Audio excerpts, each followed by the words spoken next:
You're listening to Who's Tom and Dick, a weekly podcast with your hosts, Martin Weavers, fighting stage 4 lung cancer, and Patrick Mortimer, living with heart disease. Why not grab yourself a cup of coffee, sit back, and enjoy the chatter as we discuss and share information, talking about tough subjects, and offering help, support, and motivation with a positive middle attitude. Good morning, Martin. Good morning. Well, it's afternoon now. We're delayed a little bit. We finally get together. I know. For this week's podcast. Yep, it's been a bit of a nightmare morning for me, but anyway, what's up? What's up? What's up with you this morning? What's up? What's up with Well, you? I finally got home. Yeah. I had a dodgy first night. I don't know if it was worrying about being back, because 11 nights in hospital, you're reassured that there's a nurse there, doctors around, and Linny got me my asthma spray, which then took down the level of stress, you know. Mm-hmm. So I had quite a good night, good weekend, had a brilliant Monday. So yes, it's good to be back home and taking things easy. Yeah. I did dress the Christmas tree yesterday. Oh, very nice. Yeah, that was quite nice.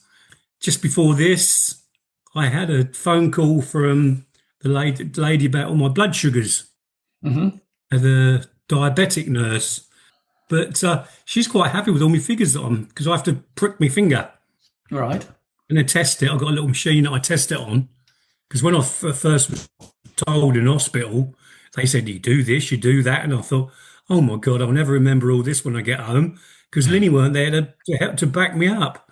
But trial and error, and I got it right in the end. And but she says to test less now. So she's happy with the figures. Good. So what was wrong this morning then? Were they too low? Well, they were no lower than normal. But right. The second reading was lower than the days before. And I wonder if that was it. But I felt lethargic, you know, didn't really want to talk and do a podcast. But anyway, I thought to myself, put your big boy pants on. Yep. And come along. And here we are to talk about, just different things, really. Well, what I'm going to get you for Christmas, I think, is I'm going to get you, you know, when you go through a building and they have a break glass fire alarm system, you have to break the glass to set the fire alarm off. Right. I'm going to get you an enlarged one of those with a donut behind it. So if you ever feel low on sugar, you can break the glass, grab the donut, and there's an idea. And recover quickly. There is an idea. In time to do the podcast. Yeah, well. Oh, well, how are you feeling generally since you've been home then? Because obviously you've had a lot to take in since last week and the week before, being in hospital for nearly 2 weeks. Feeling more positive now. Good.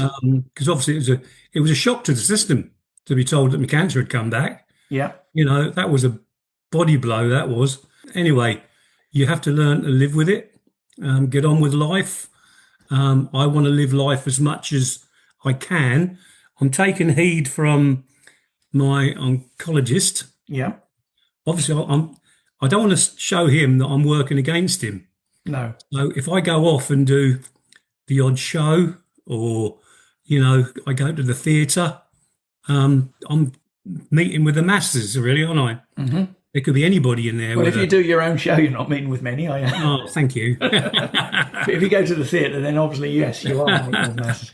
Yeah, so it's a matter of weighing up life, really. Yeah. Because I want to live as long as possible, and I don't want to go and catch chest infections. Like you pointed out to me, the more chest infections I'm getting, the weaker I'm getting. Yeah. So that's a big thing to look at.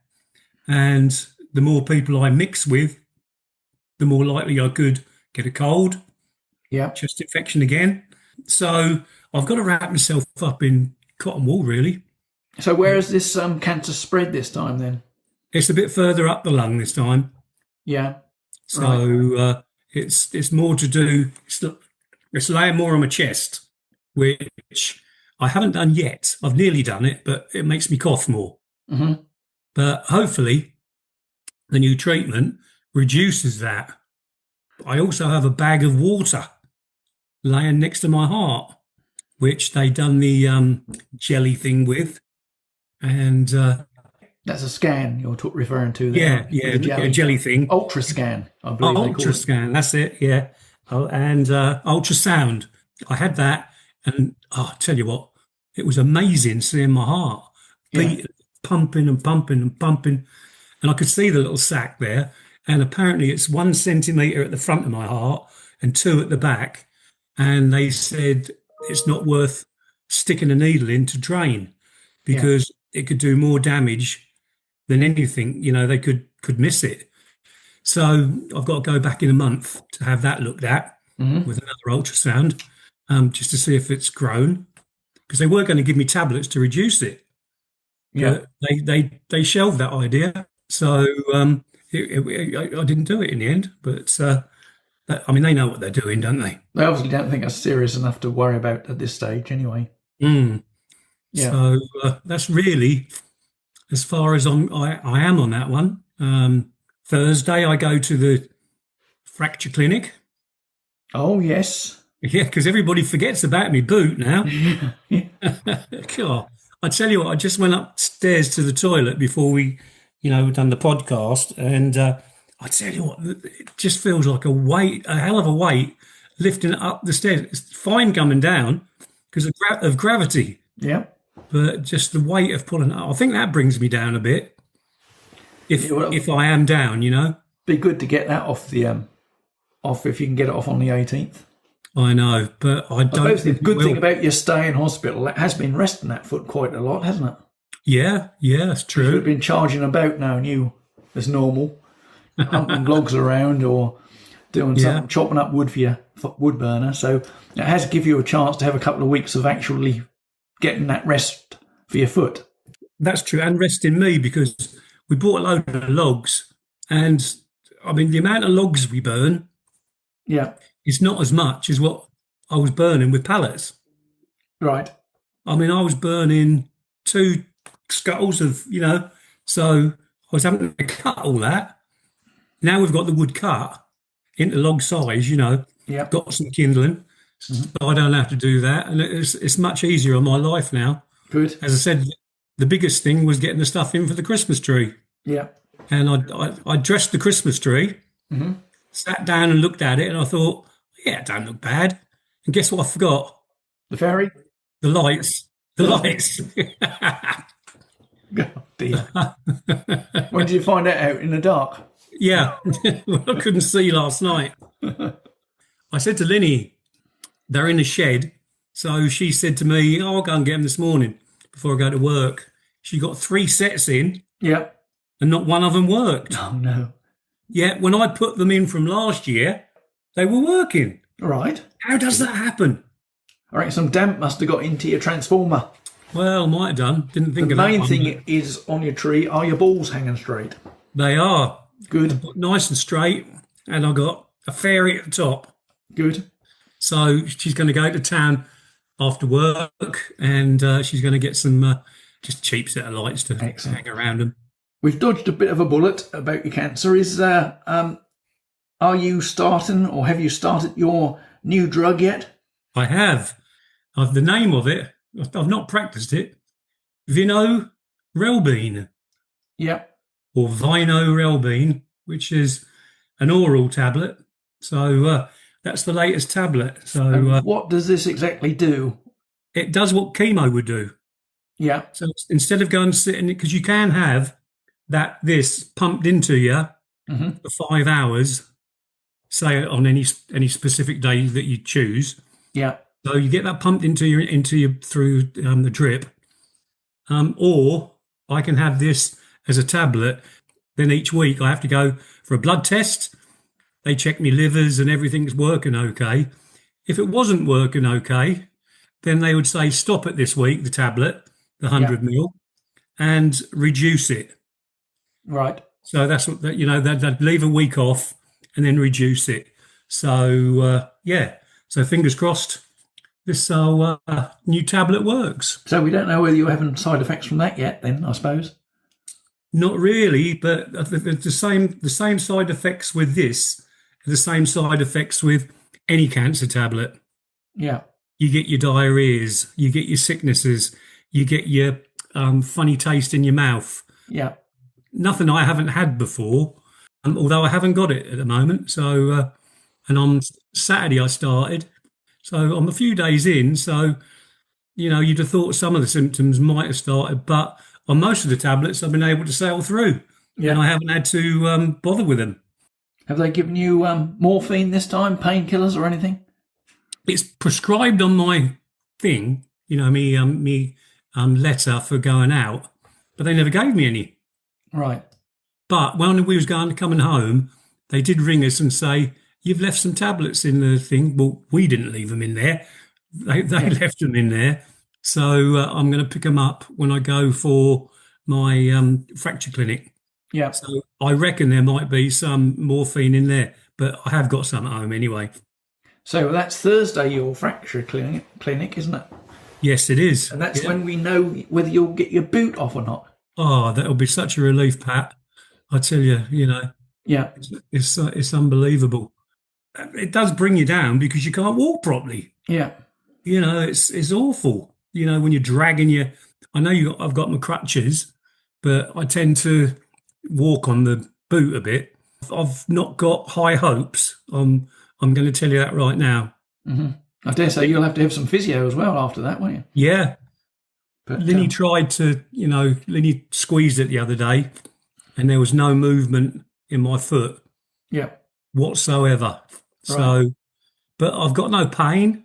And there was a little, from the last time we spoke about this, when I said, Linny said, just walk with a limp. Yeah.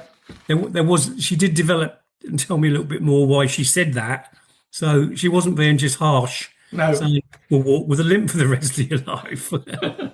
So that's something you'll have to ask her at a future date. No, I daren't. I daren't. I said to her, watch out when you listen to the last podcast. Yeah, I'm waiting for me thick ear. So what about you? I mean, are you okay? I'm fine, touch wood. Yeah, I've just got over a sinus infection, which I've had to have some antibiotics for, which is always a pain for me. Yeah. Leaves you with a dizzy head and headache and just groggy in the head, really. The rest of the body's okay, as always has been. It's been pretty sharp and fit and well-toned, as you well know. Well, no comment there. Yeah. So what about your Cherry 1 malformation? We haven't spoken about that for a while. We haven't spoken about that much. We sort of left it on the basis that I've got to learn to live with it. It does create headaches, dizziness and other sort of things, but I think because I've had it for so long and not really known I've had it, that I've already learnt to live with it. Yeah. All I can do is take paracetamols when it's playing up. If it's playing up, I don't know whether it's playing up or it's just normal headaches. But do you feel it coming on then, or is it just like you say, a normal headache coming on? I get it, and then I get it for a period of time, so it sort of hangs around for 2 or 3 weeks, and then all of a sudden disappear. I just keep pumping the paracetamols in when I need them or when I remember them. Good old paracetamols, eh? And hopefully that does the trick. But that's just something I've got to learn to live with. I still don't know whether it's my headaches are from that or just general headaches. Yeah. But when I was getting high temperatures, because one night in hospital I shivered. My teeth were chattering and everything, and all they gave me was paracetamol. Yeah. So good old paracetamol covers it. I'm not allowed to take anything else. I'm not really meant to take a decongestant for my nose when it gets blocked. Oh, right. Because apparently that's not good for heart patients. Mm. But I do. I don't use it much, but if I'm really, really bunged up, then I succumb to it and have a couple of sprays. Yeah. But generally, as you say, you have to get on with it, don't you? I know. Are we going to tell the people about our next podcast? Our next podcast is going to be a review of all our last podcasts. It over is the last year. Yeah.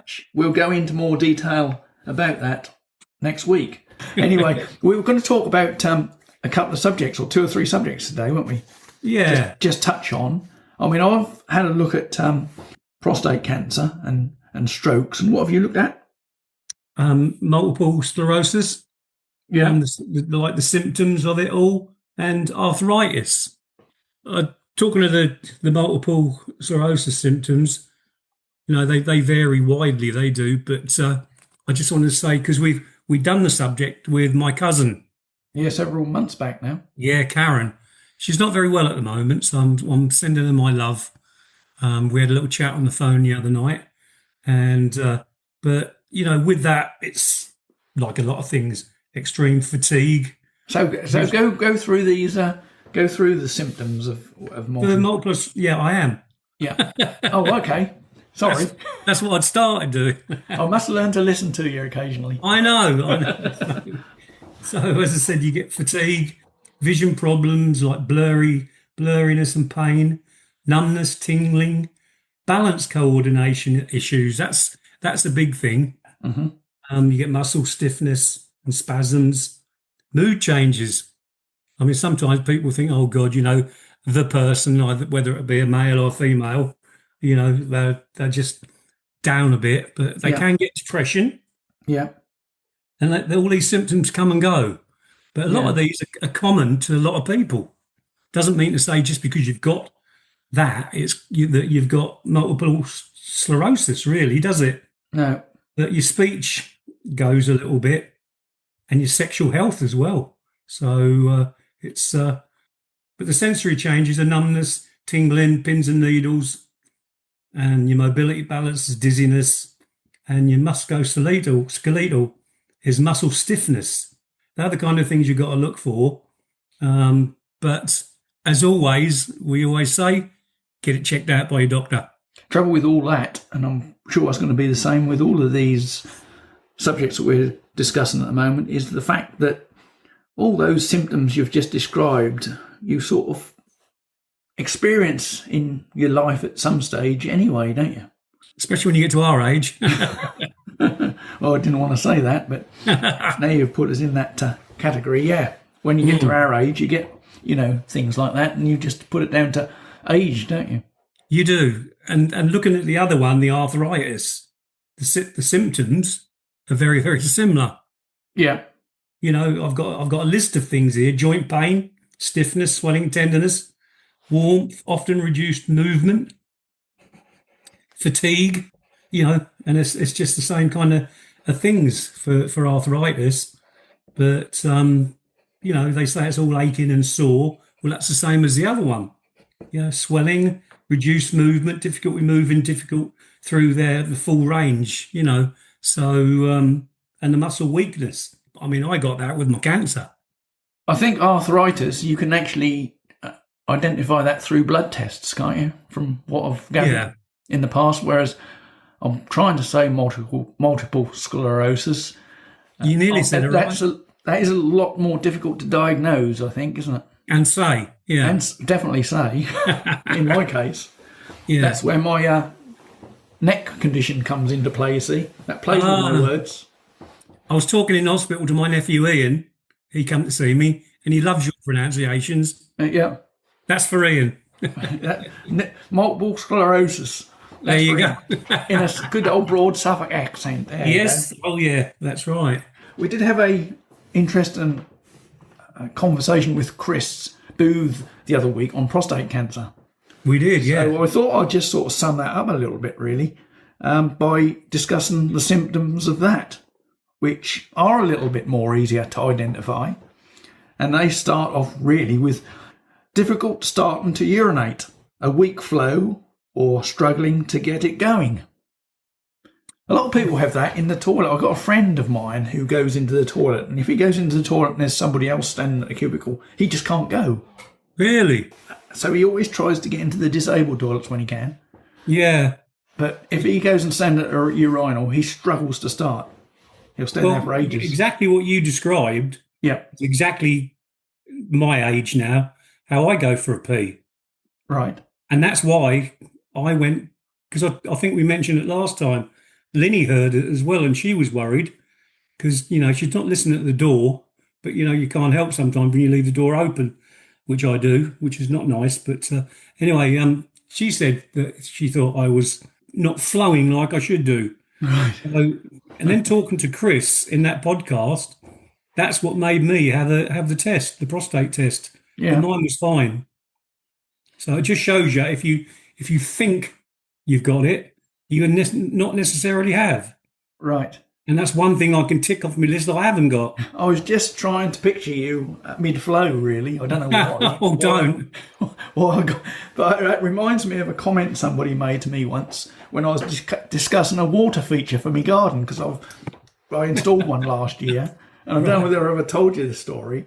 No. But this garden... I'm all ears. Well, this garden landscape chap told me, he said, when you go and choose your water feature, you want to listen to them. He said, because if it sounds like a horse pissing in a bucket, don't buy it. Because you'll never get that out your head. So I paid attention to that. And when we bought our water feature, I made sure it has a nice sound rather than... anyway, I digress. Did you ask to hear it first? Yeah, I did, yeah. Yeah, well, I had them on display, which we were lucky about. I heard it first. and I hasten to say my water feature doesn't sound like a horse pissing into a bucket. Good. But not that I've ever heard a horse piss into a bucket, for that matter. Haven't you? Have you? Well, I'm from the country, ain't I? Of course I have. Anyway, moving on, we digress. Symptoms of prostate cancer. The next one was sort of weak or interrupted urine stream, stopping and starting during flow. I'm nodding my head here. Why? Well, I do. What, start and stop? Start and stop. Start and stop. Yeah. Do you? Yes. It's weird. Because, I mean, do you know what? I think years ago, drinking alcohol was a part of it. You'd go out and have a few beers, and then you just go and go and go. But now I've got older, it's, more of a stop-start. Do you unroll it first, though? Unroll, yeah. You might have a kink in the pipe. I unstrap it from the side of my leg. And it's funny, I used to see old boys, you can't help it. You go into a urinal, and these old boys, they stood there for ages. And you think, what are they staying there so long for, And I can see now why they do it. Because you're one of them old boys now. I am one of those old boys. Another one is needing to urinate more often, especially at night. An urgency. Sudden need to urinate, sometimes difficult to hold. Mm-hmm. Mine's always been difficult to hold. Need both hands. Yeah. Oh, yeah, listen to him boasting. Pain or burning when urinating. Less common, but still a possible sign. I think that's more common myself, that someone would feel the burning, because, as I said, I've described how I am as an older person. Yeah. And they're the symptoms you're describing. Feeling the bladder hasn't emptied fully. Yeah. That comes from memory. That's the old age thing. You think, oh, that's empty. And it's not empty. Has he been? Yeah. Blood in the urine or semen. A red flag that requires urgent medical assessment. Of course, yeah. That's probably the easiest one to spot, isn't it? I should think so, yeah. They asked me that in hospital. Had I got any blood in my stools or in my urine? And do you know, I never really look at my stools closely, do you? Not really, no. No. I'm always glad to see the back of it. Yeah, that's right. Sometimes I do have to push it down with a stick, but apart from that... If I've had a problem, then I look. But on a general sort of thing, you do it, you wipe your bum, and that's it. Perhaps you should pay more attention. To your stools, yeah. Let's have a campaign. Pay attention to our stools. That reminds me of a song by Stool Pigeon. Do you remember them? Oh, yeah, that's right, yeah. Yeah. Kid Creole. Erectile dysfunction comes into this as well. Wow. Which we spoke about on another podcast, didn't we? Mm-hmm. And pain in the hips, pelvis, lower back, or thighs. Unexplained weight loss and fatigue. That's quite a common one with cancer, isn't it? Weight loss? Yeah. Well, yeah, that's what I was hinting at earlier. When I was in Spain, I wanted to lose weight. Mm-hmm. And I was losing weight like a good one. Yeah. And I sometimes think, was that when I had stages 1, 2, and 3, and I was losing the weight, because I was so proud of the weight I was losing. I got down to 12 and a half stone, which was what I was when I was 21 when I got married. I reckon that was something to do with it, And yeah, and as soon as I come back, I'm diagnosed. Yeah. Yeah. So I think it wasn't the diet I was on. Obviously that helped, but obviously, to lose that much weight that quickly, that's got to be connected, hasn't it? Yeah, well, I went over there at 13 and a half stone, and I went up to 14 and a half, and then I lost 2 stone just like that. Yeah. And like your facts on multiple sclerosis, and what was the other one? I spoke about arthritis as well. Arthritis. I did some research on mine, and I got some interesting facts about my prostate cancer. Facts. It's the most common cancer in UK men. Ah. Over 52,000 men are diagnosed every year. That's one diagnosis every 10 minutes. No wonder we need screening. Yeah. We need screening desperately. Yes. Early prostate cancer can often cause no symptoms. Most early stages cases are picked up through PSA blood tests. Well, we spoke about that with Chris, didn't we? We did, yeah. And that's why he's campaigning. The government can't be blinded by this. Surely they've got to bring screening into play. Well, I would have thought so. Did you see that Cliff Richard announced yesterday that he'd been treated for prostate cancer? No? Yeah. Ah. So, the celebrities are bringing more this to the forefront more and more. Let's hope Wes Streeton doesn't ignore the pleas that we go into some sort of screening for men. Yeah. Well, Chris is campaigning enough, isn't he? A family link doubles the risk for men Right. if you've had prostate cancer. So if there's prostate cancer in your family, then, even more importantly to get checked. Yeah, that's the one good thing about my cancer. It's not going to be spread to my children. Yeah. Did you know that also black men are significantly a higher risk?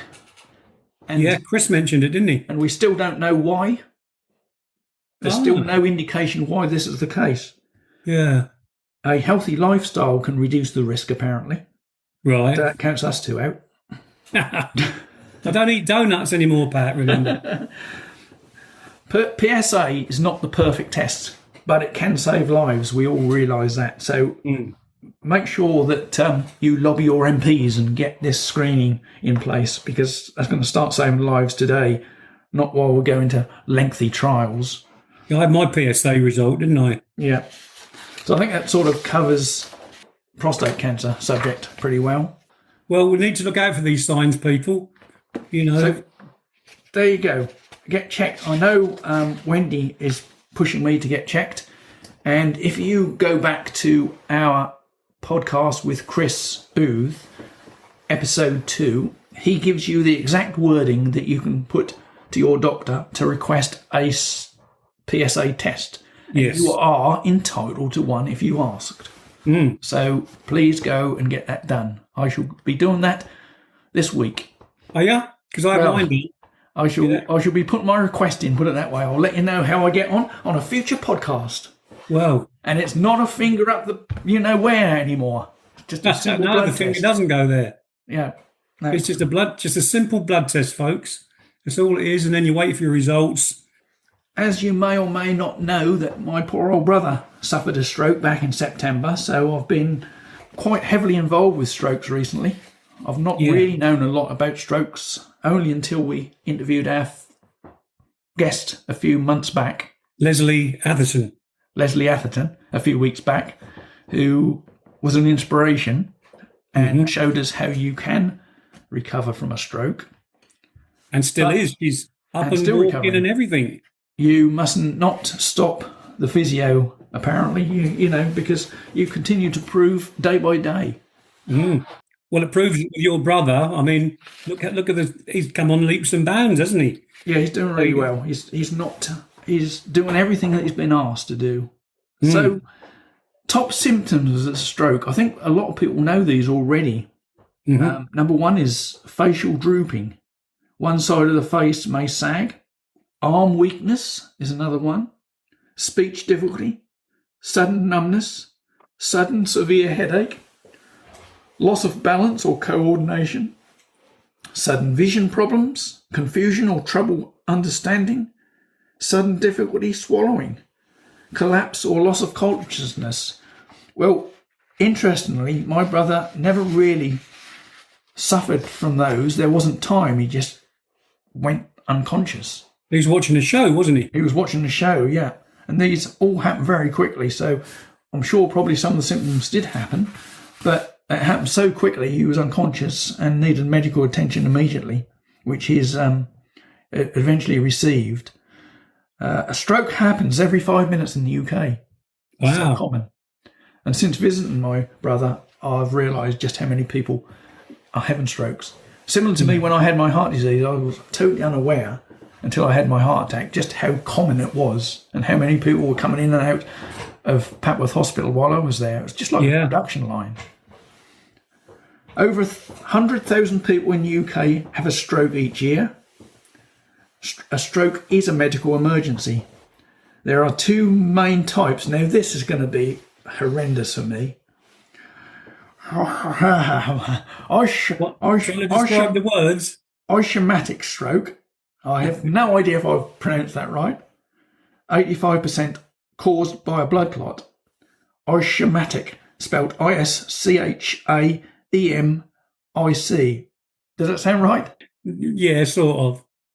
I'm sure we'll get corrected. Over to you, Ian. Hemorrhagic. Hemorrhagic stroke. 15%. I bet you wish you hadn't done this subject now. Caused by bleeding in the brain. I wish I hadn't taken this on now. So there's two types of stroke.